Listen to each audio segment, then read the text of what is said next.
আমাদের দেশে একমাত্র দেখলাম অন্যান্য দেশগুলোতে রমজান আসলে একে অপরের সহযোগী হয়, আর আমাদের বাংলাদেশে রমজান আসলে ধান্দাবাজের সংখ্যা বেড়ে যায়, যার কারণে সারা বছর পেঁয়াজের দাম যদি থাকে 150 টাকা 200 টাকা, রমজান আসলে সেটার দাম বেড়ে হয় 300 টাকা।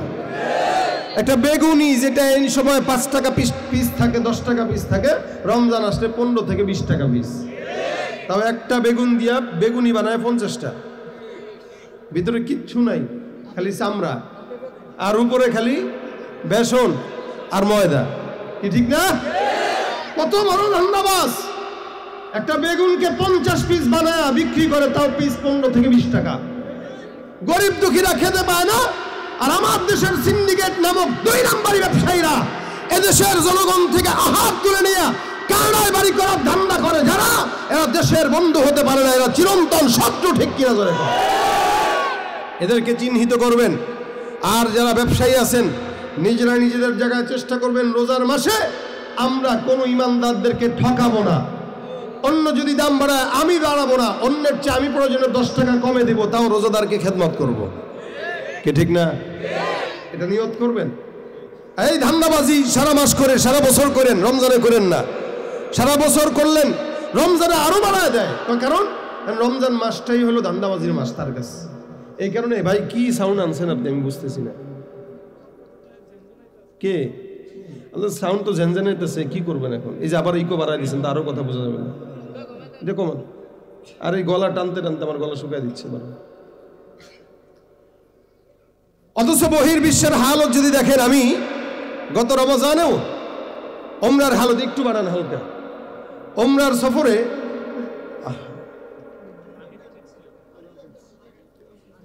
তো ওমরার শোনেন, আজান দিচ্ছে অন্য এলাকায়, আমাদের এলাকায় আজান দিলে ইনশাল্লাহ আমরা জবাব দেবো, সমস্যা নেই। এখানে মসজিদ আছে না? এখানে যখন আজান হবে তখন এখানে নামাজ, যখন যে এলাকায় আজান তখন সেই এলাকায়, তো টেনশন নাই। আমিও নামাজ পড়বো, আপনারাও পড়বেন নাকি? না নামাজ না পড়ে ওয়াজ করবো? নামাজ পড়বো, আমিও পড়বো, আপনারাও পড়বেন। যেহেতু প্রোগ্রামটা রাখাই বাদ মাগরিব, আমি দিতে চাইনি, অনেকটা জোর করে রাখা, তো আমার আবার যেতে হবে দূরে। এই কারণে আমার বয়ানের পরে আজান দিয়ে আপনারা নামাজ পড়বেন ইনশাল্লাহ। তো আমি খন্দকের দুর্গ, খায়বারের যে দুর্গ আছে মদিনা থেকে প্রায় 150-200 কিলোমিটার দূরে, ওই দুর্গ আমরা দেখতে গেছি কয়েকজন। তো আসার পথে ইফতারের সময় হয়ে গেছে। খুব বুঝেন, বাংলাদেশের মানুষ আর ওই আরবের মানুষের পার্থক্যটা এই জায়গায় করতেছি। তো আমরা ইফতারের 5 থেকে 10 মিনিট আছে, এমন সময় আমরা একটা বিশাল মরুভূমির ভিতরে একটা হোটেল আছে, হোটেল বলতে বাকালা বলে আরবিতে, সৌদির ভাষায়, আর একটা পাম্প আছে, একটা মসজিদ আছে। আমরা এই জায়গায় থামলাম, দোকানে যেয়ে বললাম আমাদেরকে কিছু ইফতারি দেন, তো 20 রিয়াল দিলাম, আমাদেরকে কিছু ইফতারি দিল। আমরা ইফতারি নিলাম 20 রিয়ালের। ওই যেই দোকানদার তিনি আবার আমাদেরকে 20 রিয়ালের ইফতারি হাদিয়া দিয়ে দিলেন। তার মানে কি এটা সদ্বাদ ফ্রি? এটা তো মাশাল্লাহ যায়, 20 টাকার আমরা কিনলাম, সে আমাদেরকে 20 রিয়ালের দিল। দেওয়ার পরে উনি শাটারটা লাগাইতে যে আবার খুলে ফেলছে, খুলে আমাদেরকে বলতেছে, হাজি সাহেবরা এই দোকান খুলে দিয়ে গেলাম, আপনাদের কোনো জিনিস লাগলে আল্লাহর ওয়াস্তে নিবেন, এটার ব্যাপারে কোনো দাবি দেওয়া নাই, এটা খেদমত। সুবহানাল্লাহ। আর সৌদির দোকান মানে আমাদের বাংলাদেশের টুকুর টুকুর দোকান না, মোটামুটি ওখান থেকে নিয়ে পর্যন্ত একটা বড় বড় দোকান। এখন এই বড় বিশাল বড় দোকানটা উনি খুলে ধুয়ে বলতেছেন, আপনাদের যা মন চায় এখান থেকে খাবেন, নিবেন, কারণ আপনারা আল্লাহর মেহমান, আপনারা খাইলে আমার সওয়াব হবে। সুবহানাল্লাহ। তাহলে আমরা চিন্তা করলাম, কত বড় মুখলিস মানুষ হলে পরে রোজাদারদের জন্য নিজের দোকানকে ওপেন করে দিয়ে যায়। আর আমাদের বাংলাদেশে যদি কেউ কাউকে দোকান খুলে দিত, আয়সা দেখতো মাল একটাও নাই, সব গেছে। এটা কি এলাকার মসজিদ? আজান নামাজ কয়টা হবে?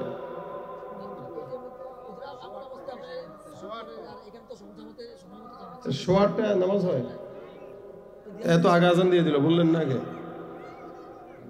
আচ্ছা, আজান শেষ হোক।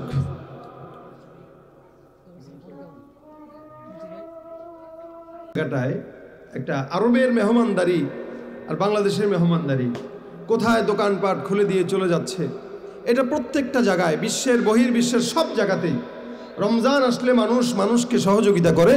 শুধুমাত্র বাংলাদেশ, যেখানে রমজান আসলে চিনির দাম, ছোলার দাম, তেলের দাম, বেগুনের দাম, আলুর দাম আকাশচুম্বী আগুনের মতো হয়ে যায়। এই জন্য আপনারা আপনাদের জায়গায় যারা ব্যবসায়ী, আপনি নিয়ত করবেন অন্য 10 জনের মতো আমি চোর হব না, আমি রোজাদারদের জন্য মিনিমাম 10 টাকা অন্য জায়গা থেকে কমায় দিব। এতে দেখবেন বরকত হবে, সওয়াবও হবে ইনশাআল্লাহ। এটা তাকওয়ার মাস। নিজে মুত্তাকি হন, অন্যকে মুত্তাকি বানান। আল্লাহ পাক রব্বুল আলামিন তাকওয়ার সবক দিলেন কেন? রমজানের সঙ্গে তাকওয়ার সম্পর্ক আছে। বিশাল বড় একটা মোটা মানুষ, যে খাইলেও বোঝা যায় না, না খাইলেও বোঝা যায় না, পেট অনেক বড়। এই মোটা মানুষটা রমজানে সারা দিন না খেয়ে থাকলেও কিন্তু বোঝার উপায় নাই যে সে খায় নাই। দেখলেই মনে হবে খায় আসছে, কারণ পেট বড়। না খাইলেও বোঝার উপায় নাই, খাইলেও বোঝার উপায় নাই। আমাদের মতো চিকন যারা একটু খাইলে টেলে পেটটা একটু বাড়ে, না খাইলে তো আরো শুকাই।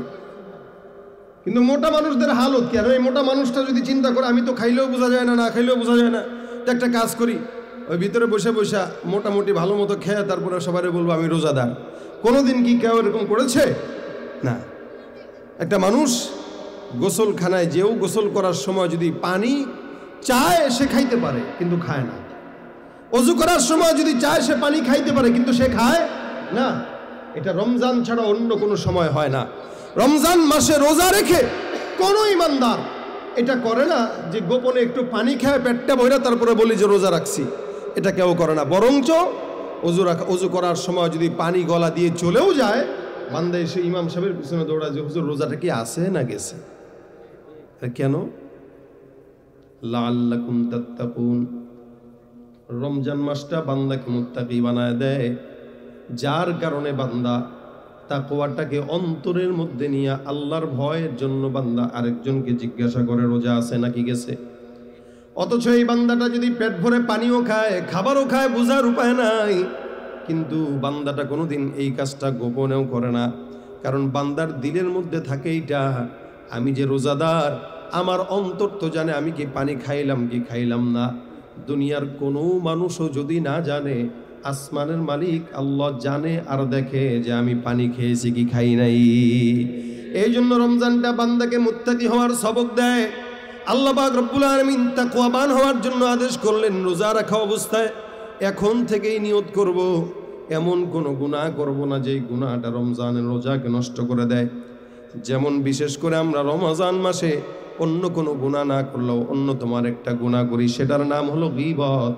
বান্দা রোজা রাখা অবস্থায় চায়ের দোকানে অথবা অন্য কোনো বাজার ঘাটে অথবা মসজিদের মধ্যে বসে বান্দা রোজা রাখা অবস্থায় একে অপরের গীবত করে গুনাহটাকে, ঈমানটাকে আর রোজাটাকে নষ্ট করে দেয়। বান্দার খবরও থাকে না। রোজার মাসে রোজা রাখলে আবার গীবত করে, রমজান মাসে রোজা রাখে মিথ্যাও বলে, রমজান মাসে রোজা রাখে অন্যের সঙ্গে ধোঁকাবাজিও করে। রোজার মাস সারা জিন্দেগি রমজান মাসে যদি রোজা রাখলেন আর যদি গুনাহ থেকে বেঁচে না থাকলেন, রাসূল করিম সাল্লাল্লাহু আলাইহি ওয়াসাল্লাম বলেন, ইমানদার রোজার মাসে কেউ যদি রোজা রাখলো আবার গুনাহ থেকে না বাঁচলো, ওর রোজার আল্লাহর দরবারে 4 আনার কোনো দাম নাই। ওই ব্যক্তিটা শুধুমাত্র এতটুকু পার্থক্য, আল্লাহর কাছে সমস্ত গুনাহ করার পরেও ওই বান্দাটা না খায় আছে, রোজা রাখার নাম ধরে আল্লাহর দরবারে সে দেখাইতেছে যে আমি রোজা রাখছি। বান্দার এই সারাদিন না খাওয়াটা আল্লাহর দরবারে 4 আনার কোনো দাম নাই। এই কারণে ইমানদার রোজা রাখা অবস্থায় এমন কোনো গুনাহ করবেন না যে এই ইবাদতটা নষ্ট হয়ে যায়। রাসূল সাল্লাল্লাহু আলাইহি ওয়াসাল্লামের জামানায় 2 জন মহিলার ঘটনা বর্ণনা করে হাদিস শরীফে ঘটনা উল্লেখ আছে। 2 জন মহিলা রোজার মাসে রোজা রাখা অবস্থায় হঠাৎ করে পানির পিপাসা লাগলো। এই 2 জন মহিলা রোজা রাখা অবস্থায় পানির পিপাসায় কাতরাইতে কাতরাইতে জমিনের মধ্যে বেহুশ হয়ে পড়ে গেল। আল্লাহর বান্দি এই 2 জন রোজা রাখা অবস্থায় যখন পানির পিপাসা লাগলো, নবী করিম সাল্লাল্লাহু আলাইহি সাল্লামের কাছে একজন খবর নিয়ে আসেন, ইয়া রাসূলুল্লাহ, এই যে 2 জন মহিলা রোজা রাখা অবস্থায় হঠাৎ করে তাদের পানির পিপাসা লাগলো, পয়গম্বর কি করব? এদের হালত তো এমন যে এরা পানি না পান করলে এখনই ইন্তেকাল করবে। রাসূল সাল্লাল্লাহু আলাইহি সাল্লাম বলেন, নিশ্চয়ই এরা মনে হয় রোজা রাখা অবস্থায় এরা মনে হয় গোশত খেয়েছে। রাসূল করিম সাল্লাল্লাহু আলাইহি সাল্লাম বলেন, এরা গোশত খেয়েছে। সাহাবা আজমাইন ডাক দিয়ে বলেন, ইয়া রাসূলুল্লাহ, কেমনে গোশত খাবে? তারা তো রোজাদার। নবী ডাক দিয়ে বলেন, যাও যাও, আমি পয়গম্বরের সামনে তাদেরকে ডাক দিয়ে নিয়ে আসো। আল্লাহ রাসূল সাল্লাল্লাহু আলাইহি সাল্লাম আদেশ করার পর সাহাবা আজমাইন সুন্দর করে 2 জন মহিলাকে রাসূলের সামনে উপস্থিত করলেন। নবী করিম ডাক দিয়া বলেন, এই সাহাবা আজমাইনের দল, আমি যেটা বললাম এটাই সত্য। এই 2 জন মহিলা একটু আগেই মনে হয় কোনো কিছুর গোস্ত খেয়েছে। সাহাবা আজমাইন তাদেরকে জিজ্ঞাসা করলো, তোমরা কি ভোর রাতে সাহারির সময় কোনো গোস্ত খেয়েছো কিনা? বলে না না। নবী ডাক দিয়া বলতেছেন তারা সাহারির সময় খায় নাই, তারা রোজা রাখা অবস্থায় খাইলো। আল্লাহর রাসূল ডাক দিয়া বলেন, সাহাবা আজমাইনের দল কেমনে তারা রোজা রাখা অবস্থায় গোস্ত খাইলো জানো? এরা রোজাদার অবস্থায় একজন আরেকজনের সঙ্গে আড্ডাবাজিতে একজনের গীবত করলো। যখন বান্দা গীবত করে আল্লাহ পাক ডাক দিয়া বলেন, আইয়ুহিব্বু আহাদুকুম আইয়াকুলা লাহমা আখিহি মাইতান ফাকারিহতুম ওয়াত্তাকুল্লাহ। আল্লাহ পাক ডাক দিয়া বলেন, তোমরা যখন একে অপরের গীবত করবা, তোমরা কি পছন্দ করো একজন আরেকজন ইমানদারের ভাইয়ের গোশত পান করবা, গোশত খাইবা? কোন ইমানদারের ভাইয়ের গোশত খাইতে পছন্দ করে না। আবার যদি সেটা হয় মরা, তাহলে তো আরোই করবে না। আল্লাহ পাক বলেন, আইয়ুহিব্বু আহাদুকুম আইয়াকুলা লাহমা আখিহি মাইতান ফাকারিহতুম। তোমরা কি পছন্দ করো মৃত ভাইয়ের গোশত খাবা? না না, এটাকে তোমরা খারাপ মনে করো, ঘৃণা করো, অপছন্দ করো। নবী করিম সাল্লাল্লাহু আলাইহি ওয়াসাল্লাম বলেন, এই গীবতটা এত মারাত্মক গুনাহ, সমাজের মধ্যে একটা বান্দা যদি জিনা করে, এই বান্দার জিনার গুনার চাইতেও গীবত নামক গুনাহটার বেশি মারাত্মক। একজন বান্দা জিনা করবে, আল্লাহ পাক যদি তাকে চায় মাফ করে দিতেও পারে, কিন্তু একজন বান্দা যদি গীবত করে, শিকায়াত করে, গীবত মানে কি? আপনি আরেকজনের অগোচরে তার কিছু অবস্থান সম্পর্কে বর্ণনা করা, তার খারাপ কোনো গুণ সম্পর্কে বর্ণনা করা। এলাকার ইমাম সাহেব কি করলো, চেয়ারম্যান কি করলো, মেম্বার কি করলো, অমুক কি করলো, তমুক কি করলো। সারা দুনিয়ার মানুষের সঙ্গে একজন আরেকজনের গীবত কয় কেমনে জানেন নাকি? সুন্দর করে ডাক দেয়া বলবে, ভাইরে গীবত হবে, এরপরেও বলতেছি শোন। আছে না নাই? গীবত হইতেছে যদিও, এরপরে বলি শোন। ভাই কি করছে জানো? বলে কি? ইমাম সাহেব দেখলাম ওই কোন কার লগে জানি কি কথা কইতেছে, এই কথা কইতেছে খালি এতটুকু দেখছে। আবার আরেকজনকে সে বলতেছে, আরে শুনলাম ইমাম সাহেব নাকি কার লগে নিয়ে ভাইগা গেছে। আরেকজন দৌড় দিয়ে আইসা, হুজুর আসেন নি? আসি তো। ইন্নালিল্লাহ, শুনলাম আপনি নাকি চলে যেতেছেন। কার সাথে? কার সাথে মানে? যে এলাকায় তো এটা ছড়ায় গেছে। আর যত গীবত শেখায় ছড়ায়, সব এলাকার চায়ের দোকানগুলোর থেকে ছড়ায়। দেখবেন এই ছোট ছোট চায়ের স্টলগুলোতে রুটি কেনার টাকা না থাকলেও 32 ইঞ্চি টিভি লাগায় রাখছে। যত গীবত শেখায় চায়ের দোকানে বসে বসে। ভাইরা আমার খুব বুঝবেন, গীবত হলো আপনি আরেকজনের অগোচরে তার গুণ বর্ণনা করা, তার দোষ চর্চা করা। আম্মা জান আয়েশা নবী করিম সাল্লাল্লাহু আলাইহি ওয়াসাল্লামের অন্যতম বিবি সাফিয়ার ব্যাপারে একবার বলেন, ইয়া রাসূলুল্লাহ, সাফিয়া তো একটু দেখতে এমন, আমি তো তার চাইতে একটু সুন্দর, আপনি কেমনে তার পছন্দ করলেন? আম্মা জান আয়েশা রাসূল ডাক দেয়া বলেন, আয়েশা, তুমি সাফিয়ার অগোচরে তার ব্যাপারে এই মন্তব্য করার কারণে তুমি এমন গুনাহ করেছো। তোমার এই গুনাহটাকে যদি সমুদ্রের পানিতেও দেওয়া হয়, সমুদ্রের পানি কালো হয়ে যাবে, তোমার গুনাহের শেষ হবে না। আম্মা জান আয়েশা ডাক দিয়া বলেন, কি বলেন হুজুর? আমি তো তার একটা অবস্থান বর্ণনা করলাম। নবী করিম সাল্লাল্লাহু আলাইহি ওয়াসাল্লাম বলেন, কারো অগোচরে তার এমন কোনো কিছু নিয়ে বর্ণনা করা যেটা সে শুনলে কষ্ট পায়, এটার নাম গীবত। এই গীবতটা জিনার চাইতেও মারাত্মক। রাসূল বলেন, আল গীবাতু আশাদ্দু মিনাজ জিনা। কোন ইমানদার যদি গীবত করে, ওই গীবতের গুনাহটা জিনার চাইতেও মারাত্মক। নাউযুবিল্লাহ। জিনাটা এটা আল্লাহর সঙ্গে একটা গুনাহ করা। জিনাটা একটা সাধারণ একটা গুনাহ, আল্লাহর কাছে যদি মাফ চায় আল্লাহ পাক মাফ করে দিবে। কিন্তু গীবতের গুনাহটা এটা বান্দার হক নষ্ট করার গুনাহ। কোন ইমানদার যদি কোন ইমানদারের গীবত করে, ওই বান্দা যতক্ষণ পর্যন্ত মাফ না করবে ততক্ষণ আল্লাহ পর্যন্ত মাফ করে না। তার মানে আপনি যদি আমার গীবত করেন, আমার অগোচরে আমার কোন দোষ চর্চা করেন, কিয়ামতের ময়দানে নবী করিম সাল্লাল্লাহু আলাইহি ওয়াসাল্লাম বর্ণনা করেন, একজন বান্দা জান্নাতি হয়ে জান্নাতের দিকে রওনা হয়ে যাবে। বান্দা জান্নাতে ঢুকতে যাবে, পিছন থেকে আরেকজন এসে ডাক দেয়া বলবে, ভাই কোথায় যাও? বান্দা বলবে, জান্নাতের সার্টিফিকেট পেয়ে গেছি, দেরি করার সময় নাই, জান্নাতে ঢুকে যাইতেছি। পিছনের বান্দা ডাক দেয়া বলবে, তোমার সঙ্গে বোঝাপড়া আছে। বান্দা বলবে, কি বোঝাপড়া? বলে, জমিনের মধ্যে আমার গীবত করে মানুষের কাছে আমার সম্মান নষ্ট করলা। আজকে আমি 100 নেকির জন্য জান্নাত পাইলাম না, সুতরাং 100 নেকি আমাকে দিয়া তারপরে তুমি জান্নাতে যাও। রাসূল সাল্লাল্লাহু আলাইহি ওয়াসাল্লাম ডাক দেয়া বলবেন, নিশ্চিত একটা জান্নাতি বান্দা, এই বান্দার যার গীবত করলো ওই বান্দাকে 100 নেকি দিয়া নিশ্চিত জান্নাতি বান্দা সোজা চলে যাবে জাহান্নামে, আর নিশ্চিত জাহান্নামী বান্দা ওই বান্দা থেকে 100 নেকি নিয়ে সোজা চলে যাবে জান্নাতে। এটাই হলো গীবতের মারাত্মক অন্যায়। এই জন্য সমাজের মধ্যে একজন আরেকজনের গীবত করবো, শেখায়ত করবো না, কিছু বলেন তো না, গীবত তো করবই না, বরং রোজা রাখা অবস্থায় আরো করা যাবে না।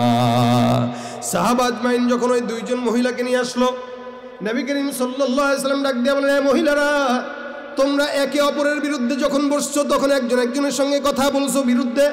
মহিলাদের এটাই স্বভাব বেশি, একসঙ্গে বসলে মা বোনেরা খালি দেবরের গীবত করে, স্বামীর গীবত করে, শ্বশুর বাড়ির মানুষের গীবত করে, বোনের গীবত করে, অমুকের গীবত তমুকের গীবত।